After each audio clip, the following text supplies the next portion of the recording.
Hello students, അടുത്തത് നമുക്ക് construction of instrument എന്താണെന്ന് നോക്കാം. നമ്മൾ കളക്ട് ചെയ്ത ഡേറ്റേനെ നമുക്ക് അനലൈസ് ചെയ്യാൻ വേണ്ടി നമുക്ക് സെപ്പറേറ്റ് ഇൻസ്ട്രുമെൻറ്റ്സ് ആവശ്യമാണ്. പല രീതിയിലുള്ള ഇൻസ്ട്രുമെൻറ്റ്സ് നമ്മൾ യൂസ് ചെയ്യുന്നു. സർവേ, ടെസ്റ്റുകൾ, സ്റ്റാറ്റിസ്റ്റിക്കൽ ടൂൾസ് ഒക്കെയാണ് നമ്മൾ യൂസ് ചെയ്യുന്നത്. അപ്പോൾ ഇൻസ്ട്രുമെൻറ്റ്സിനെ നമ്മൾ രണ്ടായിട്ട് ക്ലാസിഫൈ ചെയ്യുന്നു. Researcher completed instrument and subject complete instrument, രണ്ട് രീതിയിൽ നമ്മളതിനെ ക്ലാസിഫൈ ചെയ്യുന്നു. റിസർച്ചർ കംപ്ലീറ്റഡ് ഇൻസ്ട്രുമെൻറ്റ്സ് ഏതൊക്കെയാണെന്ന് നോക്കാം. Rating scale, interview schedules, tally sheets, flow charts, performance checklist, time and motion logs, observation forms. ഇതൊക്കെയാണ് different types of researcher completed instruments. Then subject completed instruments എന്ന് പറയുമ്പം അതിലും questionnaire വരുന്നുണ്ട്, checklist, attitude skills, personality inventories, achievement ടെസ്റ്റുകൾ, projective devices, sociometric devices. ഇതൊക്കെയാണ് subject complete ഇൻസ്ട്രുമെൻറ്റ്സിൽ വരുന്നത്. Okay, then ഒരു ഗുഡ് മെഷർമെൻറ്റ് ടൂൾ. നമ്മൾ പറഞ്ഞു ഇൻസ്ട്രുമെൻറ്റ് നമ്മൾ സെലക്ട് ചെയ്യാൻ പോവുകയാണ്. അപ്പോൾ പല രീതിയിലുള്ള ഇൻസ്ട്രുമെൻറ്റുകളെ കുറിച്ച് നമുക്ക് കണ്ടു. അപ്പോൾ ഈ ഒരു ഇൻസ്ട്രുമെൻറ്റിൻ്റെ ഏത് ഇൻസ്ട്രുമെൻറ്റ് സെലക്ട് ചെയ്യണം, അത് ഏത് സിറ്റുവേഷനിലാണ് സെലക്ട് ചെയ്യേണ്ടത്. അപ്പോൾ അതിനുവേണ്ടി നമ്മൾ നോക്കുവാണ് what are the features of a good instrument.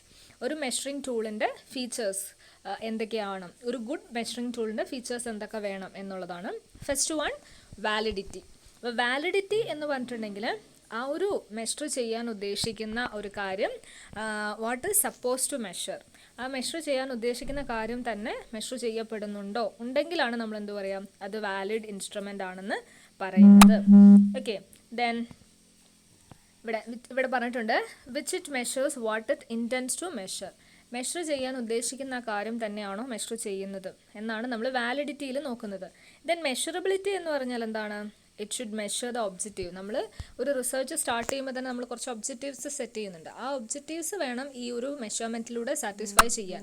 അതിനാണ് നമ്മൾ എന്ത് പറയുന്നത്, മെഷറബിലിറ്റി എന്ന് പറയുന്നത്. ദെൻ റിലയബിലിറ്റി എന്ന് പറയുമ്പം കൺസിസ്റ്റൻസിയാണ്. അപ്പോൾ അതിൽ ഒരാൾ മെഷർ ചെയ്ത ഒരു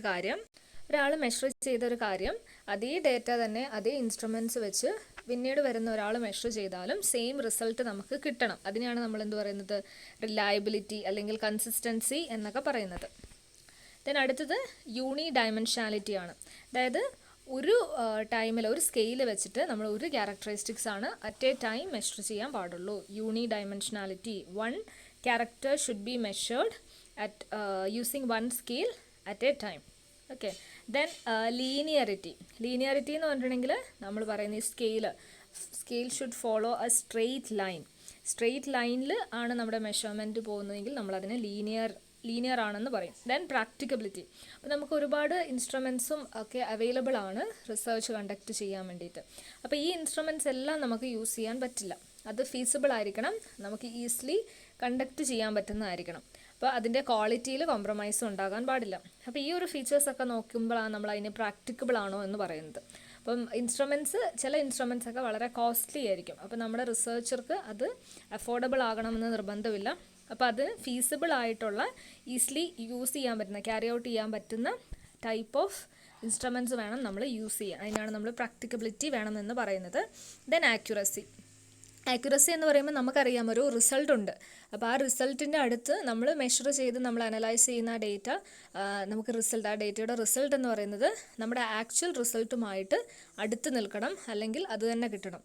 അതിനാണ് നമ്മൾ എന്ത് പറയുന്നത്, ആക്യുറസി എന്ന് പറയുന്നത്. അപ്പം ഈ ഒരു യൂസ് ചെയ്യുന്ന ഇൻസ്ട്രുമെൻറ്റ് കൂടുതൽ ആക്യുറസിയിലേക്ക് നമ്മുടെ റിസൾട്ടിനെ എത്തിക്കുന്നതായിരിക്കണം. Then finally simplicity. അപ്പോൾ റിസൾട്ട് കിട്ടുക എന്നുള്ളതാണ് നമ്മുടെ ഉദ്ദേശം. അപ്പം അതിൽ ഇൻസ്ട്രുമെൻറ്റുകൾ കോംപ്ലിക്കേറ്റഡ് ആയിട്ടുള്ള സ്റ്റാറ്റിസ്റ്റിക്കൽ ടൂൾസ് യൂസ് ചെയ്യുക എന്നതിലുപരി പെട്ടെന്ന് സിമ്പിളായിട്ട് പ്രാക്ടിക്കബിളായിട്ട് യൂസ് ചെയ്യാൻ പറ്റുന്ന ഇൻസ്ട്രുമെൻറ്റ്സ് യൂസ് ചെയ്യുക എന്നുള്ളതാണ് റിസർച്ചർ ശ്രദ്ധിക്കേണ്ട ഒരു കാര്യം.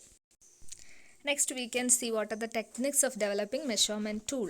അപ്പോൾ മെഷർമെൻറ്റ് ടൂൾ ഡെവലപ്പ് ചെയ്യാൻ വേണ്ടി നമ്മൾ ഫോളോ ചെയ്യുന്ന ഒരു 4 ടെക്നിക്ക് അല്ലെങ്കിൽ സ്റ്റെപ്സ് എന്തൊക്കെയാണെന്നാണ് നോക്കുന്നത്.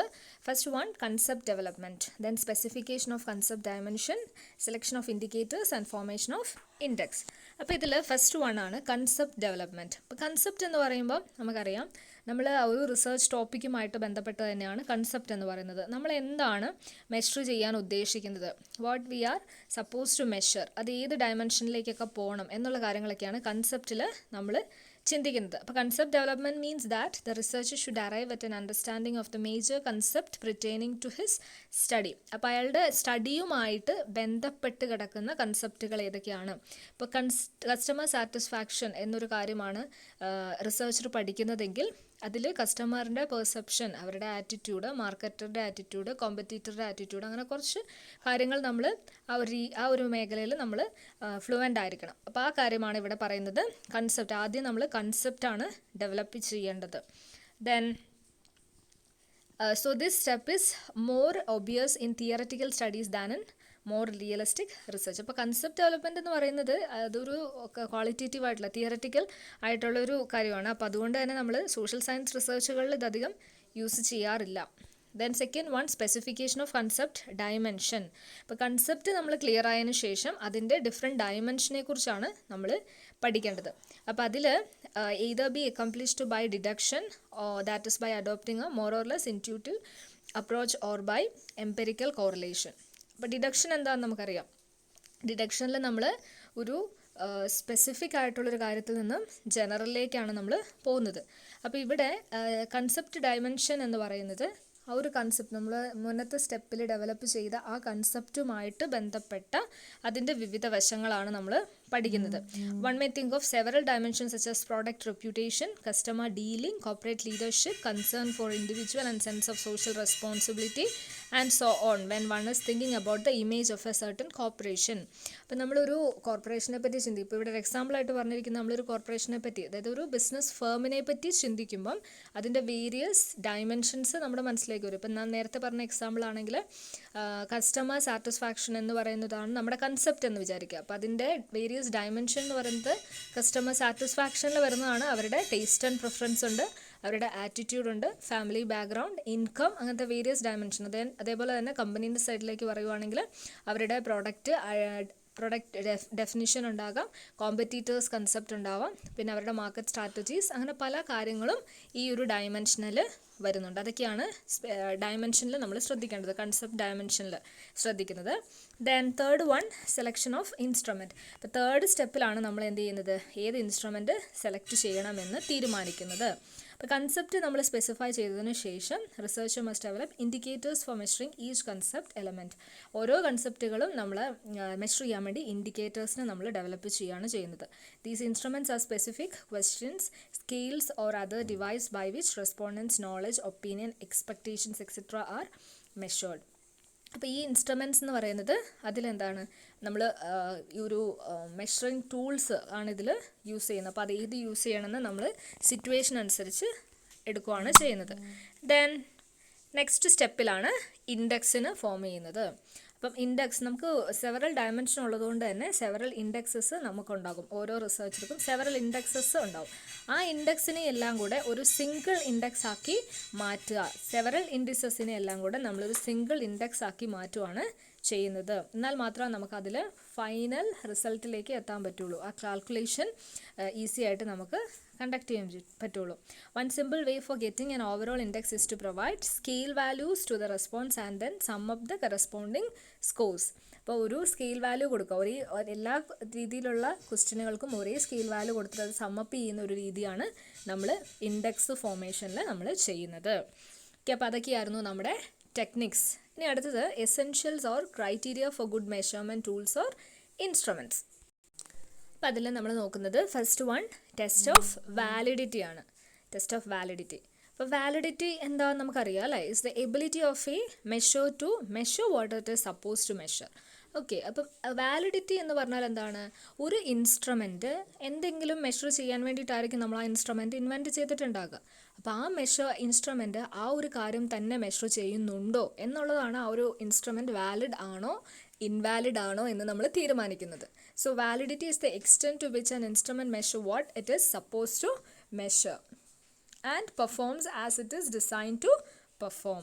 ഓക്കെ, അപ്പോൾ അതിൽ നമുക്ക് കുറേ സ്റ്റാറ്റിസ്റ്റിക്കൽ ടെസ്റ്റുകളുണ്ട്. Measure to access the validity of quantitative instrument which generally involves pilot testing. അപ്പോൾ കുറേ സ്റ്റാറ്റിസ്റ്റിക്കൽ ടൂളുകളൊക്കെ നമുക്ക് അവൈലബിൾ ആണ് ടെസ്റ്റ് ഓഫ് വാലിഡിറ്റി ചെയ്യാനായിട്ട്. ദെൻ അതിൽ വാലിഡിറ്റിനെ തന്നെ നമ്മൾ ഡിഫറെൻ്റ് ആയിട്ട് കാറ്റഗറൈസ് ചെയ്തിട്ടുണ്ട്. അത് ഏതൊക്കെയാണെന്ന് നോക്കാം. First one is content validity. Validity എന്ന് പറഞ്ഞാൽ നമുക്ക് മനസ്സിലായി, measure what it is suppose to measure, ഇതാണ് വാലിഡിറ്റി. ആ വാലിഡിറ്റിനെ തന്നെ നമ്മൾ വീണ്ടും ഡിഫറെൻ്റ് ആയിട്ട് തിരിച്ചിട്ടുണ്ട്. That is first one is content validity. അപ്പോൾ content validity means it is the extent to which a measuring instrument provides adequate coverage of topic under study. Content validity എന്ന് പറയുമ്പോൾ കണ്ടൻറ്റുമായിട്ട് ബന്ധപ്പെട്ട്, അതായത് ടോപ്പിക്കുമായിട്ട് ബന്ധപ്പെട്ട്, ടോപ്പിക്കിൽ എന്തൊക്കെ കവർ ചെയ്യാൻ ഉദ്ദേശിക്കുന്നുണ്ട് അതൊക്കെ കവർ ചെയ്യപ്പെട്ടിട്ടുണ്ടോ, അതായത് ഇവിടെ ടെസ്റ്റ് ചെയ്യുന്നത് if the instrument contains A representative population the content validity is good. അപ്പോൾ നമ്മളിപ്പോൾ സാമ്പിൾ സ്റ്റഡി ആണ് നടത്തുന്നതെങ്കിൽ പോലും അവിടെ ഏകദേശം പോപ്പുലേഷൻ നമ്മൾ കവർ ചെയ്തിട്ടുണ്ടെങ്കിൽ നമുക്ക് എന്ത് പറയാൻ സാധിക്കും, കണ്ടൻറ്റ് വാലിഡിറ്റി ഉണ്ടെന്നറിയാം. അതായത് ആ ഒരു പോപ്പുലേഷനെ നമ്മൾ പൂർണ്ണമായിട്ടും പഠിക്കുന്നു, പിന്നെ അതിൻ്റെ ടോപ്പിക്സിൽ വരുന്ന എല്ലാ കാര്യങ്ങളും നമ്മൾ കവർ ചെയ്യുകയാണെങ്കിൽ അതിനെ നമ്മൾ എന്ത് പറയും, കണ്ടൻറ്റ് വാലിഡ് ആണ് എന്ന് പറയും. Then second one is criterion related validity. It relates to the ability of the researcher to predict some outcomes or estimate the existence of current situation. Concerned criteria should possess the qualities like relevance, free from bias, reliability and availability. Okay, അപ്പോൾ criterion related validity എന്ന് പറയുമ്പോൾ അത് കണ്ടൻറ്റുമായിട്ട് ബന്ധപ്പെട്ടിട്ടല്ല, ഒരു current situation വരെയാണ്. ഇപ്പോൾ നമ്മുടെ research എന്ന് പറയുന്നത് അതൊരു ചെറിയ പീരീഡിലേക്കുള്ളൊരു പ്രോസസ്സല്ല, 3 to 4 years ഒക്കെ ഇൻവോൾവ് ചെയ്യുന്ന ഒരു പ്രോസസ്സാണ്. അപ്പോൾ അതിൻ്റെ നമ്മൾ റിസർച്ച് കണ്ടക്ട് ചെയ്തുകൊണ്ടിരിക്കുന്ന ആ ഒരു ടൈമിൽ ചിലപ്പോൾ വേറെ എന്തെങ്കിലും മാറ്റങ്ങൾ നമ്മുടെ ടോപ്പിക്കുമായിട്ട് ബന്ധപ്പെട്ട് വരികയാണെങ്കിൽ നമുക്ക് സിറ്റുവേഷൻ അനുസരിച്ച്, കറണ്ട് സിറ്റുവേഷൻ അനുസരിച്ച് നമുക്ക് ചേഞ്ചസ് വരുത്താൻ പറ്റുവാണെങ്കിൽ നമ്മളതിനെ ക്രൈറ്റീരിയൻ റിലേറ്റഡ് വാലിഡിറ്റി എന്ന് പറയും. അപ്പോൾ ഇവിടെ വരുന്നത് റെലവൻസ് ആണ് നമ്മളുടെ ഒരു മെയിൻ പോയിന്റ് എന്ന് പറയുന്നത്. അപ്പോൾ റെലവൻസ് ആൻഡ് റിലയബിലിറ്റി അതാണ് രണ്ട് കാര്യങ്ങൾ. ഇപ്പോൾ റെലവൻസ് എന്ന് പറയുമ്പം നമുക്ക് എന്താ, ഒരു സിറ്റുവേഷൻ അനുസരിച്ച്, കറണ്ട് സിറ്റുവേഷൻ അനുസരിച്ച് നമുക്ക് മാറ്റങ്ങൾ വരുത്താൻ പറ്റണം. But it should not effect the reliability and also the result of the topic. അപ്പോൾ അതാണ് criterion related validity. Then construct validity ആണ്. It relates to the assessment of suitability of measurement tool to measure the phenomena being studied. അപ്പോൾ അത് suitability of measurement tool, assessment of നമ്മൾ use ചെയ്യാൻ ഉദ്ദേശിക്കുന്ന ടൂളിൻ്റെ assessment ആണ് അവിടെ നടത്തുന്നത്. Suitability of the measuring tool, assessment of suitability of the measurement ടൂളാണ് കൺസ്ട്രക്റ്റ് വാലിഡിറ്റിയിൽ നമ്മൾ പറയുന്നത്. ദെൻ അടുത്തതാണ് ടെസ്റ്റ് ഓഫ് റിലയബിലിറ്റി. നമ്മൾ ടെസ്റ്റ് ഓഫ് വാലിഡിറ്റി ആണ് ഫസ്റ്റ് കണ്ടത്. Then second one is test of reliability ആണ്. അപ്പോൾ റിലയബിൾ ആണോ, വിശ്വസനീയമാണോ, അതാണ് നമ്മളിവിടെ ചെക്ക് ചെയ്യുന്നത്. So it is another important criteria for sound measurement. If measuring instrument gives consistent result, we can see that it is reliable. അതായത് consistent result എന്ന് പറയുമ്പം ഒരേ ഡേറ്റ തന്നെ ഒരേ ഇൻസ്ട്രുമെൻറ്റ്സ് വെച്ച് ഡിഫറെൻറ്റ് റിസർച്ചർ അതിനെ ടെസ്റ്റ് ചെയ്താലും നമുക്ക് സെയിം റിസൾട്ട് കിട്ടണമെങ്കിൽ മാത്രമേ നമുക്ക് അതിനെ റിലയബിൾ എന്ന് പറയാൻ പറ്റുള്ളൂ. മാത്തമാറ്റിക്കൽ കാൽക്കുലേഷൻസ് ഒക്കെ റിലയബിൾ ആവുന്നത് എന്തുകൊണ്ടാണ്, ഒരു ഫോർമുലയിൽ 6 വേരിയബിൾസ് കൊടുത്ത് ചെയ്താലും നമുക്ക് എന്ത് കിട്ടും, സെയിം റിസൾട്ട് കിട്ടും. അതുകൊണ്ടാണ് നമ്മൾ അതിനെ വാലിഡ് ആണ്, കൺസിസ്റ്റൻ്റ് ആണ് എന്ന് പറയുന്നത്. So the research should also be, the measurement tool should also be reliable. But reliability of measurement depends upon 2 aspects, namely stability and equivalence. Okay, valid instrument may be reliable. Reliability of the measurement depends upon 2 aspects, stability and equivalence. അപ്പോൾ valid ആയിട്ടുള്ളൊരു instrument ആണെങ്കിൽ it should B reliable, അത് reliable ആയിരിക്കും. കാരണം വാലിഡിറ്റിയിൽ നമ്മൾ എന്താ check ചെയ്യുന്നത്, എന്താണോ ചെക്ക് ചെയ്യാൻ ഉദ്ദേശിക്കുന്നത് അത് തന്നെ ചെക്ക് ചെയ്യപ്പെടുന്നു. അപ്പോൾ അതുകൊണ്ട് തന്നെ അങ്ങനെ വാലിഡ് ആയിട്ടൊരു ഇൻസ്ട്രുമെൻ്റ് ആണ് നമ്മൾ യൂസ് ചെയ്യുന്നതെങ്കിൽ the result is always reliable. Okay, അപ്പോൾ reliability can be achieved in 2 ways. 2 രീതിയിലാണ് റിലയബിലിറ്റി അച്ചീവ് ചെയ്യാൻ പറ്റുന്നത്. That is standardise the condition under which the measurement take place.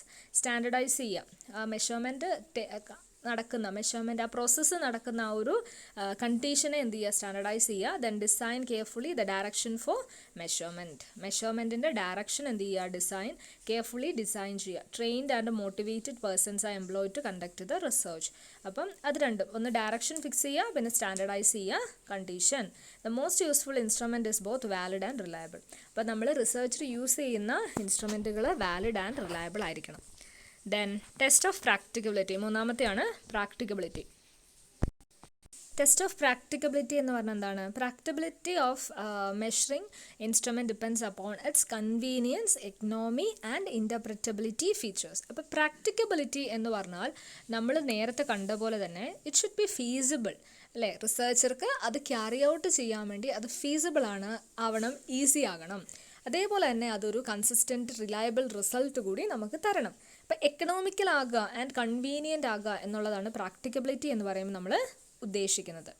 And it must supplemented by detail instruction to the administer test, scoring keys, then evidence about the reliability and guides for using the test and interpretation of the result. Practicability എന്ന് പറഞ്ഞാൽ നമുക്ക് അറിയാം എന്താണ്? It should be feasible enough, economical ആകണം, then interpretability features കൂടി അതിന് വേണം. Okay, then we can see appropriateness of scale. ഒരു സ്കെയിലിൻ്റെ അപ്രോപ്രിയേറ്റ്നെസ്സുമായിട്ട് ബന്ധപ്പെട്ട് എന്താണ്? To become a scaling suitable or appropriate, the researcher should have full knowledge of the universe from where the sample is taken for study. So ഒരു scaling suitable ആകണമെങ്കിൽ അല്ലെങ്കിൽ appropriate ആകണമെങ്കിൽ എന്ത് ചെയ്യണം? The researcher should have full knowledge of the universe. അപ്പോൾ ആ യൂണിവേഴ്സിനെ പറ്റി അയാൾക്ക് എന്ത് ചെയ്യണം? ഫുൾ നോളേജ് വേണം. എവിടെ നിന്നാണ് ഈ സാമ്പിൾസ് എടുക്കപ്പെടുന്നത് എന്നുള്ളൊരു നോളേജ് ഉണ്ടെങ്കിൽ മാത്രമാണ് സ്കെയിലിംഗ് സ്യൂട്ടബിളായിട്ട് ചെയ്യാൻ പറ്റുള്ളൂ. In various factors logically related and in the form of continued measurement we can say that if it is measurable or scalable. അപ്പം നമുക്ക് ആ ഒരു യൂണിവേഴ്സിനെ പറ്റി ധാരണ ഉണ്ടെങ്കിൽ മാത്രമാണ് appropriate scale can be used. Then അടുത്തത് കണ്ടിന്യൂം. ഇപ്പോൾ കണ്ടിന്യൂം ആണ്. It means judging the scalability of the phenomena under study. Okay, continuum എന്ന് പറഞ്ഞിട്ടുണ്ടെങ്കിൽ ആ ഒരു നമ്മൾ യൂസ് ചെയ്യുന്ന ആ സ്കെയിലില്ലേ, ആ സ്കെയിലിനെ നമ്മൾ പഠിക്കുന്നതാണ് കണ്ടിന്യൂം എന്ന് പറയുന്നത്. A scale in continuum if the scale consist of highest point in terms of some features like preference, favourables etcetera and the lowest point with intermediate points. അപ്പോൾ കണ്ടിന്യൂം എന്ന് പറയുമ്പോൾ ആ ഒരു സ്കെയിലിനെ പറ്റി പഠിക്കുന്നതാണ്. അപ്പോൾ ഒരു സ്കെയിൽ, ഇപ്പോൾ നമ്മൾ ലിക്വിഡ് സ്കെയിൽ അത് എടുക്കുകയാണ്. ലിക്വിഡ് സ്കെയിൽ 5 പോയിൻ്റ് സ്കെയിലാണ്. അപ്പോൾ അതിൽ നമ്മൾ ചെയ്യുമ്പം 0 എന്ന് പറയുന്നൊരു ന്യൂട്രൽ പോയിൻറ്റും ദെൻ 1, 2 എന്ന് പറയുന്ന പോയിന്റുകളും പിന്നെ -1, -2 എന്ന് പറയുന്ന പോയിന്റുകളാണുള്ളത്. അപ്പോൾ ഇവിടെ നമ്മൾ കണ്ടിന്യൂ എന്ന് പറയുമ്പോൾ അതിനൊരു ഹയസ്റ്റ് പോയിന്റ് ഉണ്ട്, ഒരു മിഡിൽ പോയിന്റ് ഉണ്ട്, ദെൻ ഒരു ലോവസ്റ്റ് പോയിന്റ് ഉണ്ട്. അപ്പോൾ അതിനെയാണ് കണ്ടിന്യൂം എന്ന് പറയുന്നത്. Then we can see what are the approaches related with construction of scale. Scale construct ചെയ്യുക അല്ലെങ്കിൽ സ്കെയിൽ യൂസ് ചെയ്യുന്നതുമായിട്ട് ബന്ധപ്പെട്ട ഡിഫറെൻറ്റ് അപ്രോച്ചുകൾ ഏതൊക്കെയാണെന്നാണ് നമ്മളിനി നോക്കുന്നത്. First one, arbitrary approach. In this case, the researcher develops a scale on ad hoc basis. He collects a number of statements which he believes that they are unmistakable and suitable to given topic. He chooses some of them and form a scale. This approach can be adopted to develop any type of scale. The main advantage of this method is that they can be developed easily and it is less expensive. At the same time, it has certain limitations. Okay, അപ്പോൾ arbitrary approach എന്ന് പറഞ്ഞാൽ അതൊരു add hoc ബേസിസിലുള്ള ഒരു അപ്രോച്ചാണ്. Add hoc എന്ന് പറഞ്ഞിട്ടുണ്ടെങ്കിൽ temporary ആണ്. Then അതിലെന്താ അദ്ദേഹം ചെയ്യുന്നത്? റിസർച്ചർ വിൽ കളക്ട് കുറച്ച് സ്റ്റേറ്റ്മെൻറ്റുകൾ അദ്ദേഹം കളക്ട് ചെയ്യുന്നു. അതിൻ്റെ ബേസിസിൽ തെറ്റാൻ സാധ്യതയില്ലാത്ത കുറച്ച് സ്റ്റേറ്റ്മെൻറ്റുകൾ കളക്ട് ചെയ്യുന്നു. അതിൻ്റെ ബേസിസിൽ അദ്ദേഹം ഒരു സ്കെയിൽ ഫോം ചെയ്യുകയാണ് ചെയ്യുന്നത് ഈ ഒരു ആർബിട്രറി അപ്രോച്ചിൽ. അപ്പോൾ അദ്ദേഹത്തിന് ഇഷ്ടമുള്ള കുറച്ച് സ്റ്റേറ്റ്മെൻറ്റുകളാണ് അദ്ദേഹം ചൂസ് ചെയ്യുന്നത്. ദെൻ അതിന് ശേഷമാണ് അദ്ദേഹം അതിന് സ്കെയിലിംഗ് ആക്കുകയാണ് ചെയ്യുന്നത്. അപ്പോൾ ഇവിടെ ഇതിന് കുറേ അഡ്വാൻറ്റേജസ് ഉണ്ട്. കാരണം എന്താണ്? നമുക്ക് ഈസിലി ഇത് ചെയ്യാൻ പറ്റും. പെട്ടെന്ന് കുറച്ച് സ്റ്റേറ്റ്മെൻറ്റ് വെച്ചങ്ങ് ചെയ്യാൻ പറ്റും. അതേപോലെ തന്നെ അത്ര ഡിഫിക്കൽട്ട് അല്ല, അതേപോലെ തന്നെ എക്സ്പെൻസീവും അല്ല. ലിമിറ്റേഷനും അതുപോലെ തന്നെയുണ്ട്. എന്താണ്? റിലയബിലിറ്റി എന്ന് പറയുന്നത് ആ ഒരു റെസ്പോണ്ടൻസിൻ്റെ റെസ്പോൺസ് അനുസരിച്ചിരിക്കും റിലയബിലിറ്റി എന്ന് പറയുന്നത്. Then scale is constructed on the basis an assumption that the statement selected are representing the entire universe. അപ്പോൾ ഇദ്ദേഹം കുറച്ച് സ്റ്റേറ്റ്മെൻറ്റുകൾ അങ്ങ് എടുക്കുകയാണ് ചെയ്യുന്നത്. പക്ഷെ അത് ആ ഹോൾ യൂണിവേഴ്സിനെ റെപ്രസെൻറ്റ് ചെയ്യുന്ന സ്റ്റേറ്റ്മെൻറ്റ് ആകണമെന്ന് മുന്നേ നമുക്കറിയത്തില്ല. റെസ്പോണ്ടൻസിൻ്റെ റെസ്പോൺസ് കിട്ടിയാൽ മാത്രമാണ് അത് ഹോൾ യൂണിവേഴ്സിനെ റെപ്രസെൻറ്റ് ചെയ്യുന്നതാണോ എന്ന് നമുക്ക് പറയാൻ പറ്റുകയുള്ളൂ. അപ്പോൾ അതുകൊണ്ട് അത് മുന്നേ ചെയ്യുന്നതായതുകൊണ്ട് പ്രീ സെലക്ടിങ് ആണ് അവിടെ നടക്കുന്നത്. അതുകൊണ്ട് തന്നെ that will effect the consistency and reliability of the statement അല്ലെങ്കിൽ ഓഫ് ദ റിസൾട്ട്. അതാണ് arbitrary approach. Second one consensus approach ആണ്. Under this method the statement are selected by a panel of judges. അവിടെ ഒറ്റയ്ക്കാണ് ആർബിട്രറിയിൽ select ചെയ്യുന്നത്. പക്ഷേ ഇവിടെ consensus അപ്രോച്ചിൽ പാനൽ ഓഫ് ജഡ്ജസ് ആണ് സെലക്ട് ചെയ്യുന്നത്. ഫാക്ടേഴ്സ്, ചില ഫാക്ടേഴ്സൊക്കെ കൺസിഡർ ചെയ്തിട്ട് whether they come under the topic of the study, whether they R meaning full and clear, level of attitude that the scale represent, അങ്ങനത്തെ കുറച്ച് കാര്യങ്ങൾ ക്രൈറ്റീരിയാസ് വെച്ചിട്ടാണ് ഒരു പാനൽ ഓഫ് ജഡ്ജാണ് ഇവിടെ എന്ത് ചെയ്യുന്നത്, സ്കെയിൽ സെലക്ട് ചെയ്യുന്നത്. That is what consensus approach. Then അടുത്തത് item analysis approach. Item analysis അപ്രോച്ചിൽ എന്താ ചെയ്യുന്നത്, നമുക്കറിയാം അവിടെ ഒരു ഐറ്റം ഉണ്ട്, അതിൻ്റെ ബേസിസിലാണ് നമ്മൾ അനാലിസിസ് നടത്തുന്നത്. So as per this approach the actual response are analysed on the basis of statement for determining their accessibility. അപ്പോൾ ആക്ച്വൽ റെസ്പോൺസുകൾ അനലൈസ് ചെയ്യുന്നത് വേറെ കുറച്ച് സ്റ്റേറ്റ്മെൻറ്റിൻ്റെ ബേസിസിലാണ് നമ്മൾ ആക്ച്വൽ റെസ്പോൺസുകൾ അനലൈസ് ചെയ്യുന്നത്. So a particular item is evaluated on the basis of how well they discriminate between those person whose total score are high and those whose score are low. അപ്പോൾ കുറച്ച് സ്റ്റേറ്റ്മെൻറ്റുകളുടെ ബേസിസിലാണ് നമ്മൾ ബാക്കിയുള്ള റെസ്പോണ്ടൻസിനെ എല്ലാം അനലൈസ് ചെയ്യുന്നതാണ് item analysis approach. Then fourth one is cumulative scale approach. This scale contains a series of statements to which respondents express his agreement or disagreement. ഇപ്പോൾ cumulative സ്കെയിലിൽ കുറച്ച് സ്റ്റേറ്റ്മെൻറ്റുകൾ കൊടുത്തിട്ടുണ്ടാകും. അത് പ്രീ സെലക്റ്റഡ് ആയിട്ടുള്ള കുറച്ച് സ്റ്റേറ്റ്മെൻറ്റ് കൊടുത്തിട്ടുണ്ടാകും. അതിൽ റെസ്പോണ്ടൻസ് എന്ത് ചെയ്യുന്നു, അവരുടെ എഗ്രിമെൻറ്റ് ഓർ ഡിസഗ്രിമെൻറ്റ് അറിയിക്കുകയാണ് ചെയ്യുന്നത്. The special feature of this type of scaling is that they are cumulative in nature. അതിനുശേഷം നമ്മൾ അതിനെ ഒരു പോയിൻറ്റ്സ് കൊടുത്തിട്ട് അതിനെ ക്യുമുലേറ്റ് ചെയ്യുകയാണ് ചെയ്യുക, അതായത് ആഡ് ഓൺ ചെയ്ത് പോകുകയാണ് ചെയ്യുന്നത്. അതുകൊണ്ടാണ് ഇതിനെ ക്യുമുലേറ്റീവ് സ്കെയിൽ അപ്രോച്ച് എന്ന് പറയുന്നത്. ദെൻ ഫൈനൽ ആയിട്ടുള്ളൊരു അപ്രോച്ചാണ് factor analysis approach. As per this approach, factor scales are designed to intercorrelate items to determine their degree of interdependence between items. അപ്പോൾ ഇതിൽ ഈ ഒരു അപ്രോച്ചിൽ ഫാക്ടർ അനാലിസിസ് അപ്രോച്ചിൽ നമ്മൾ സ്റ്റേറ്റ്മെൻറ്റുകളുണ്ട്, അത് ഇൻ്റർ റിലേറ്റഡ് ആയിട്ടുള്ള സ്റ്റേറ്റ്മെൻറ്റുകളായിരിക്കും. And we are measuring the degree of interdependence between these items. ഈ സ്റ്റേറ്റ്മെൻറ്റുകൾ തമ്മിലുള്ള ഇൻ്റർ ഡിപ്പെൻഡൻസ് ആണ് അവിടെ പഠിക്കുന്നത്. Important scale based on factor analysis semantic differential scale and other one is multidimensional scale. അപ്പോൾ നമ്മൾ ഇനി മുന്നോട്ട് പോകുന്നതനുസരിച്ച് പല രീതിയിലുള്ള സ്കെയിലിങ്ങിനെ കുറിച്ചാണ് നമ്മൾ പഠിക്കുന്നത്. അപ്പോൾ ഫാക്ടർ അനാലിസിസ് അപ്രോച്ചിൽ വരുന്ന സ്കെയിലുകളാണ് സെമാൻറ്റിക് സ്കെയിലുണ്ട്, മൾട്ടി ഡയമെൻഷണൽ സ്കെയിലിംഗ് ഉണ്ട്. അപ്പോൾ അതൊക്കെ എന്ന് പറഞ്ഞിട്ടുണ്ടെങ്കിൽ ഈ രീതിയിലുള്ള ഇമ്പോർട്ടൻറ്റ് അപ്രോച്ചുകളാണ്. അപ്പോൾ അവിടെയൊക്കെ എന്താണ് ചെയ്യുന്നത്, ഈ ഐറ്റംസ് തമ്മിലുള്ള ഇൻ്റർ ഡിപ്പെൻഡൻസ് ആൻഡ് കണക്ഷൻ ആണ് അവിടെ പഠിക്കുന്നത്. These tools are not widely use to real business research problems. അപ്പോൾ ഇത് കുറച്ച് ഡിഫിക്കൽട്ട് ആയതുകൊണ്ട് തന്നെ നമ്മൾ ഇൻ്റർ കണക്ഷൻസ് ഒക്കെ പഠിക്കേണ്ടതുകൊണ്ട് തന്നെ ഇതങ്ങനെ കോമൺലി യൂസ്ഡ് ടെക്നിക്കൊന്നുമല്ല ഫാക്ടർ അനാലിസിസിൽ വരുന്ന ടെക്നിക്കുകൾ.